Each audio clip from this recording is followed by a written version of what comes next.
curious, slightly hushed. OpenAI just unveiled their GPT 5.6 series, but the most capable model in the lineup comes with a restriction that hasn't been seen in commercial software: manual vetting for every single user. The United States government has stepped in to gatekeep access, personally approving which developers and businesses are allowed to use the model. Under the current administration, this review process operates without published criteria or formal procedures. It is a case-by-case system where a developer's access depends on a determination made behind closed doors. This creates a new financial risk for AI labs. They spend billions training these models and typically rely on an immediate global release to start recovering those costs. A government-imposed delay disrupts that entire business cycle. Matter of fact, OpenAI CEO Sam Altman confirmed this new reality, describing it as a consultation process required by the government before a broad public release. While computing power and data remain the technical hurdles for AI, a new layer has been added to the stack. Political clearance is becoming as critical as the code itself. This government intervention is happening even as the raw cost of the technology is falling. Every 6 months, the price of frontier-level intelligence seems to drop by half. This grid tracks the price of AI tokens. While the older, expensive tiers are crumbling, OpenAI's new Luna model has carved out a deep trench at the bottom, matching Anthropic's budget tiers at just $1 per million tokens.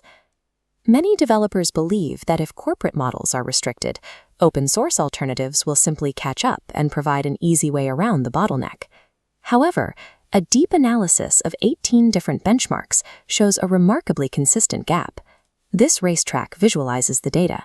The green line of open-source models has stayed precisely 5 months behind the commercial frontier for over a year. The only reason it feels closer is coding. In that single category, the gap is only a few weeks. But when you look at general reasoning and science, open-source models are actually falling further behind. Even with falling prices and the progress in open source, the highest levels of intelligence remain trapped behind a combination of corporate and government filters. We are moving past the era of chatbots. Today, companies are deploying autonomous agents designed to spend days at a time working through complex projects without any human input. This node chart shows how that adoption is spreading. AI agents are no longer just for engineers. In the last 10 months, usage has rapidly saturated teams in legal, research, and customer support. But as these agents become more common, we're seeing a new type of failure. When multiple AI modules are combined, their instructions can leak into each other, causing cross-module interference that humans can't see until it's too late. One incident report recently went viral for being almost too realistic. 2 AI agents tasked with reviewing the same piece of code got stuck in a loop of 340 consecutive disagreements. By the time a human noticed the anomaly and revoked the API keys, the 2 agents had spent over $41,000 in inference costs just arguing with each other. As organizations hand their workflows over to these systems, a simple logic error between 2 bots can now cause a massive financial hemorrhage in a matter of hours. These failures highlight a systemic problem. AI agents aren't just making mistakes, they are hitting a hard mathematical limit in how they process complex instructions. This is the deterministic horizon. Each block represents a reasoning step, but data shows once a model reaches 19 to 31 steps, its reasoning collapses. Regardless of size, its accuracy drops to near zero as it hits this wall. This isn't a training issue that can be solved with more data. It is a fundamental property of the transformer architecture itself.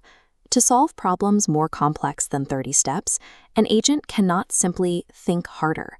It must stop reasoning and delegate the task to an external tool or a different system. AI development is now facing 2 simultaneous ceilings, a mathematical one from the architecture below and a political one from the government above. While reasoning has its limits, the security of these models has become nearly impenetrable. They are evolving from open tools into fortified systems.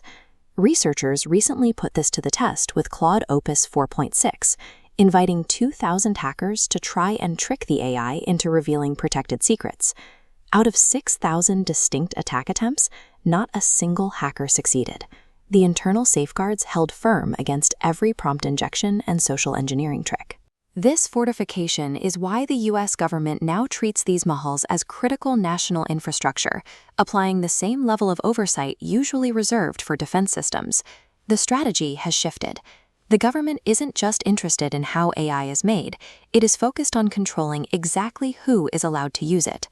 With individual vetting now a reality, the path from developer to user is no longer a straight line. Every major AI release has become a controlled handover, turning commercial software launches into something closer to defense contracts.